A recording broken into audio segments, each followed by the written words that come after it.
Good morning. Thank you, Doc. All right.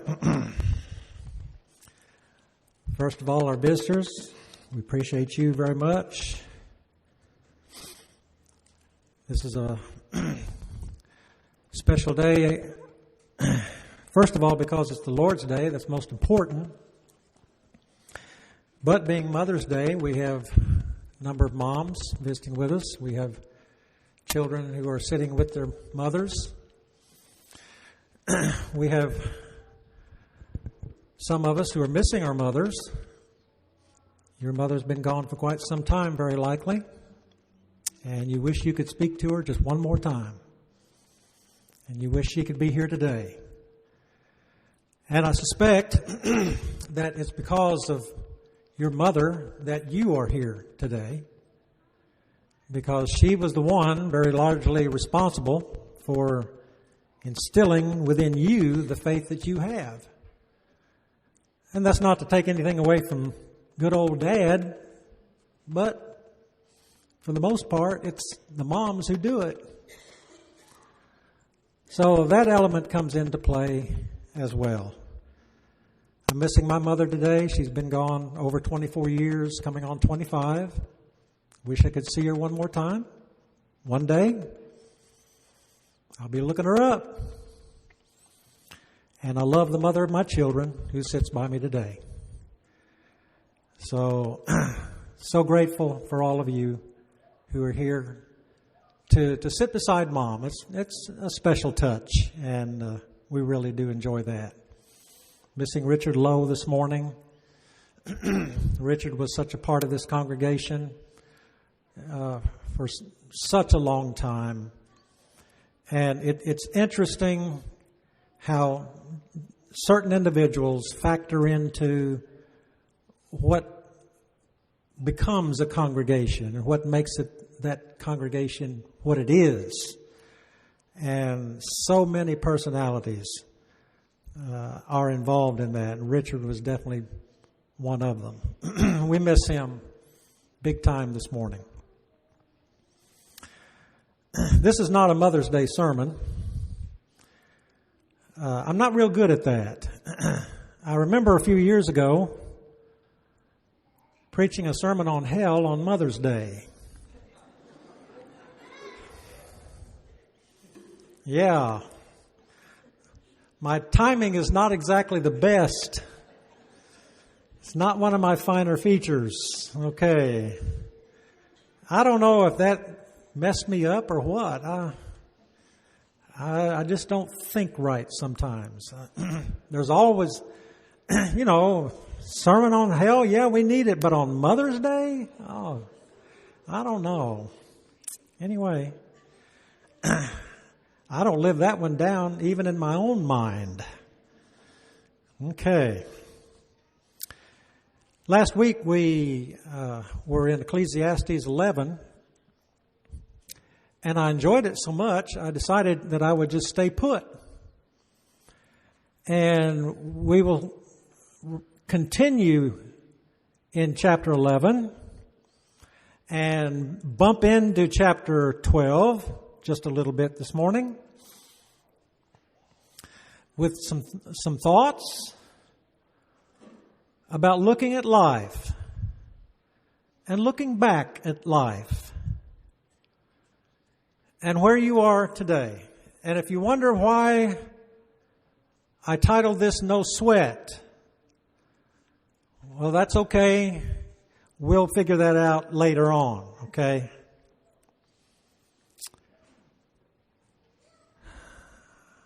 When Solomon wrote the book of Ecclesiastes, I like to think of that book as somewhat of an abridged autobiography of Solomon. He's telling you something about himself. Now, it's not the whole story necessarily, because the book of Proverbs factors into that, as does the book of Song of Solomon. But this book constitutes an abbreviated and abridged autobiography. And it's as if Solomon is looking back over his shoulder at some of the turns he's made in life, the road he has taken here or there, the roads that he could have taken, that he didn't, that he should have taken, but for whatever reason, refused. So he's looking back. There's a little bit of remorse, maybe a lot of remorse at the choices that he made and the roads that he should have taken. And he took more than one detour along the way that led to a dead end. That's what Ecclesiastes is basically about. Now, you can almost picture Solomon as he's telling all of this about himself. You can almost picture him as kind of wiping the perspiration away from his brow. And like, I think that's Rafael Nadal, bending down and it's dripping from his forehead. And for Solomon, it's because of the choices that he made in life. He's gone a different course than what he should have gone. He's running in different directions than what God intended for him to go. He refused God's invitations to walk with him. He's marching to the beat of his own drum, pretty much. And to say that you can do all of that and then look back later in life and smile about it, I don't see how one can say that. And the emptiness that was Solomon's later on in life, that's reflected in this book, could have been avoided because he knew better. God addressed Solomon on more than one occasion, in fact twice. The God of heaven, the maker of us all, creator of heaven and earth, who communicated with Solomon. He did so through dreams in 1 Kings 3 and in 1 Kings 9. As Solomon was setting up to be king of Israel, God talked to him and said, I want you to walk with me. Follow me. 1 Kings chapter 3. Read it. Later on, 1 Kings chapter 9, same thing. So Solomon had the know-how and he had the wisdom. Because of all the things that he could have had, he simply asked God for wisdom and God gave him the wisdom. But he gave him everything else too. And now in this book, he's looking back. He's looking back over the years. And the choices that he made as a younger man were not good ones. And they took him places where he really didn't want to go. And there's some regret and there's some sweating. He's sweating things.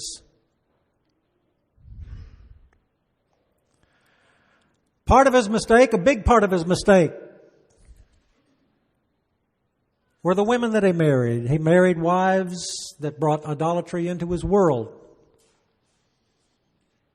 And that redirected his focus from God to the very thing that God condemned. And he lost sight of who he was supposed to be and what he was supposed to do. And that's reflected in this book. And he discovers later in life, at an older age, that he's made some very serious mistakes. I want you to listen to me. He discovers this later in life. So aging has set in, and aging has had an effect on Solomon to an extent, as it does all of us.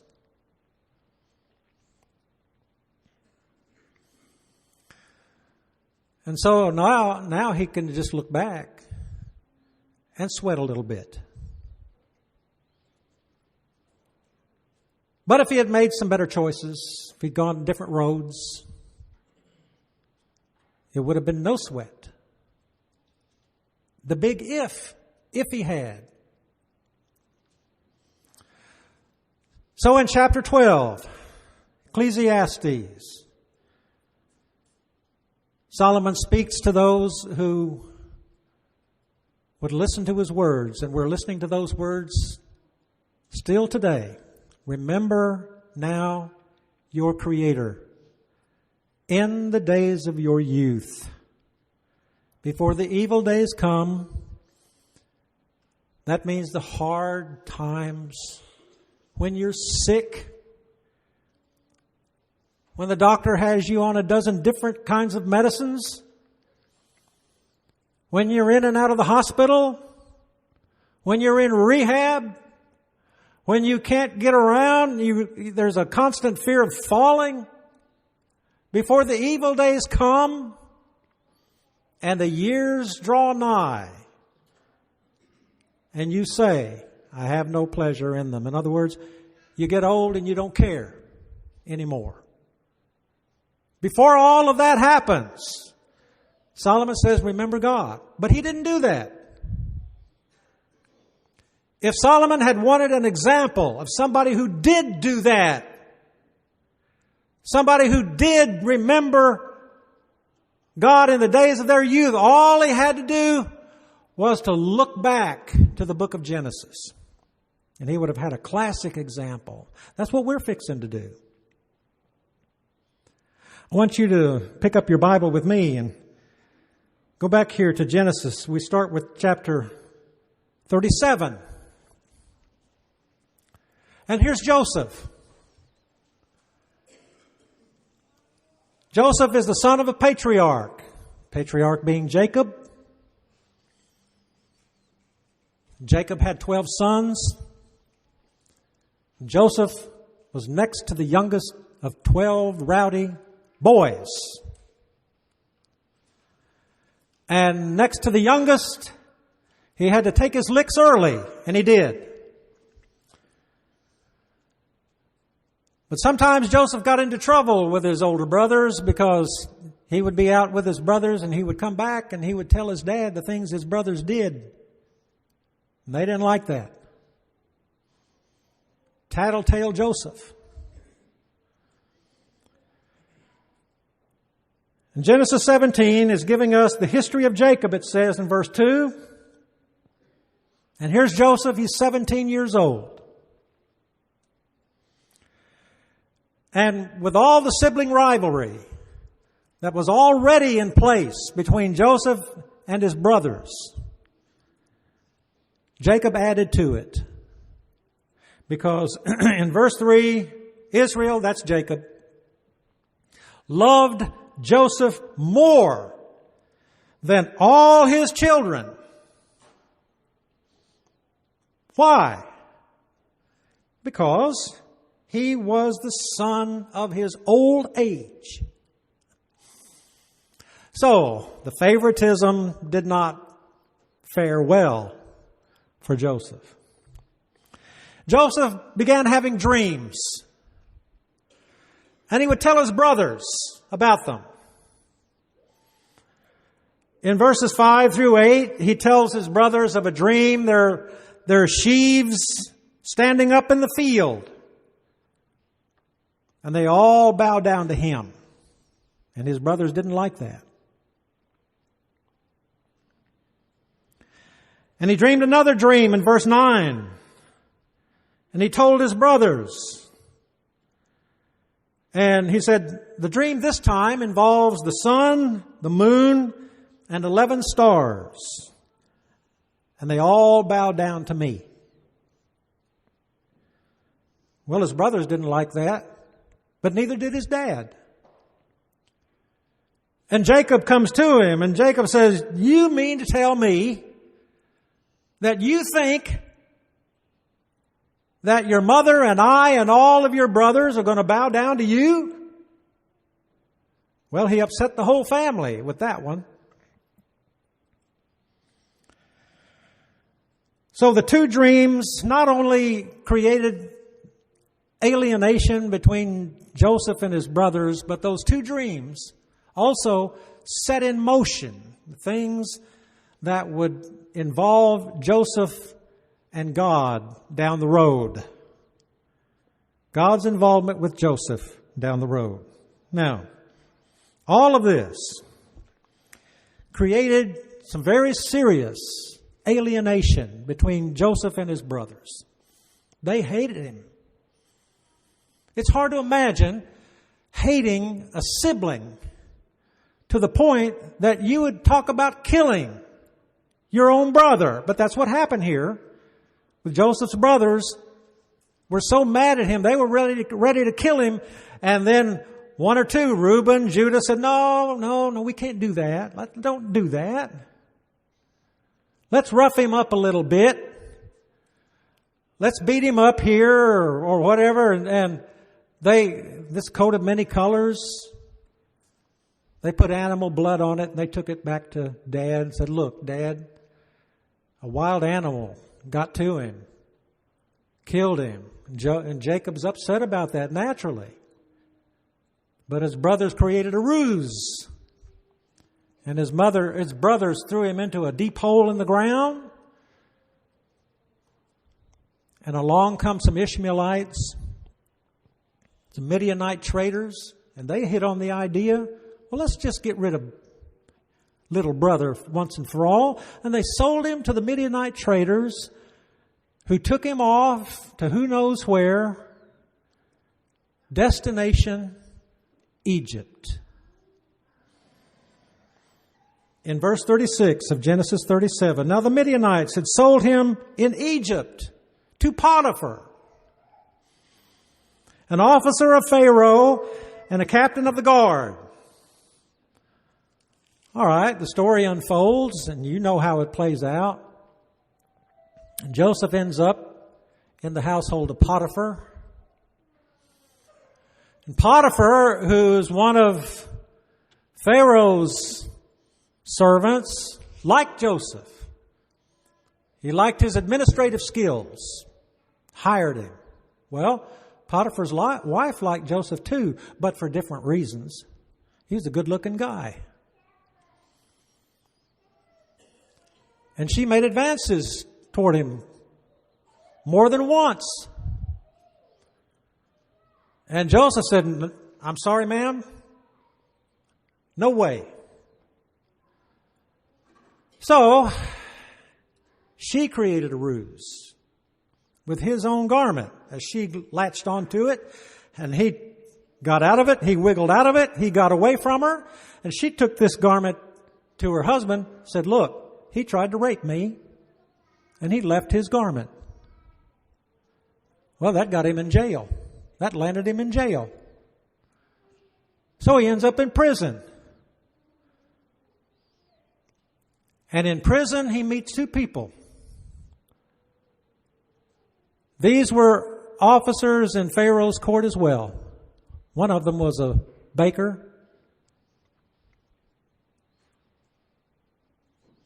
And the other, a co-worker. And he gets to know these guys. Skipping chapter 38, because chapter 38 is very largely about Judah. But in chapter 39, the news that I just gave you, all of that unfolds. And then in chapter 30, he finds himself in prison, and he befriends the butler and the baker. And they talk to him about dreams that they've had. Because, hey, Joseph knows how to interpret dreams. And Joseph interprets the dreams of the butler and the baker. And for one, it turns out to be good news. And for the other one, not so. And one goes on, he goes back to work. The other one is hanged. And then, next thing you know, Joseph is interpreting dreams for Pharaoh too. 2 years follow. In chapter 41. Came to pass at the end of 2 full years that Pharaoh had a dream. And Pharaoh's dream is very interesting and it's very involved. And I'll just allow you to read it on your own if you will. And Pharaoh approached Joseph in verse 15. Said, I've had this dream. There's no way I can figure it out. But I've heard that you can. And I want you to help me with this. But Joseph said, look, it's not in me, it's in God. The power is in God. That will give Pharaoh the answer of peace. Well, all right. The dream involved famine in the land of Egypt, 7 years of famine, or 7 years of prosperity, and then 7 years of famine. And Joseph said, the hard times are ahead. And Joseph said to Pharaoh, okay, this is what you need to do. And he laid out a little plan. And Pharaoh said, okay, I like that idea. So he hired Joseph. And he made Joseph, put him in charge of famine relief, to take care of things. And he made him second to him only. And as people would wave and give honor to Pharaoh, well, right there next to him was Joseph. And all of this went on for years. Joseph started all this at age 17. And at the end of the book of Genesis in chapter 50, the Bible tells us that he died at the age of 110. So for roughly 80 years, Joseph sat as vice president in Egypt. A long time. And you ask me, how do you go from the book of Ecclesiastes 11 over here to Joseph? What's the meaning of that? Well, it's very simple. Because where Solomon said, remember now your Creator in the days of your youth, he failed to do that. But if he wanted an example of someone who did, there's Joseph. He did. He did exactly what Solomon said. But he wrote. And here's Solomon now, later in life, and he's filled with all kinds of remorse over roads taken and decisions made and women married, and things did not turn out well for him. And he's filled with emptiness because of it, as anybody would be.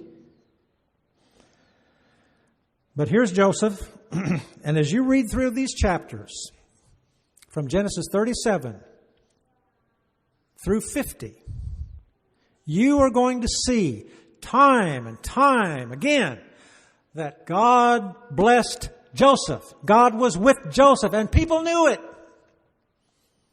So here was Joseph, who remembered God when he was young. God blessed him, and he was able to help people as a result of it. He touched the lives of many because of it. All because he remembered God in the days of his youth. And again, if Solomon had wanted an example, there it was. And in Ecclesiastes, Solomon looks back. And it's sort of like the old deodorant commercial that said, don't let them see you sweat. But we're watching Solomon sweat right here in this book. And he's going like this, oh, if only. But here's Joseph who did. And all of that emptiness could have been avoided if he had learned from Joseph to take his own advice. We can learn from Joseph, or we can learn from Solomon. So there's two pictures right here in front of us of how life is. So I'm saying to you young people, those of you who are here with your mothers today, and you young mothers with little ones that make noise, and God love every one of you. We love the noise. That means young families are here. Teach them. Remember God in the days of your youth. Because when you get old like me, and you hurt, you have problems, your mind's focused on everything other than what it should be, and you come to the point and say, I don't care. Don't go down that road. Don't do it. Learn from Joseph what it means to remember God while you're young. There's the lesson right there. Think about that. Ponder on it. It might mean that you need to make a decision. Joseph made many decisions to do what he did, end up where he was. You might need to do the same thing. But I hope that this sinks into your heart and will not let you rest comfortably until you do. If you need to respond to the Lord today, then please do so while we stand and sing to encourage you.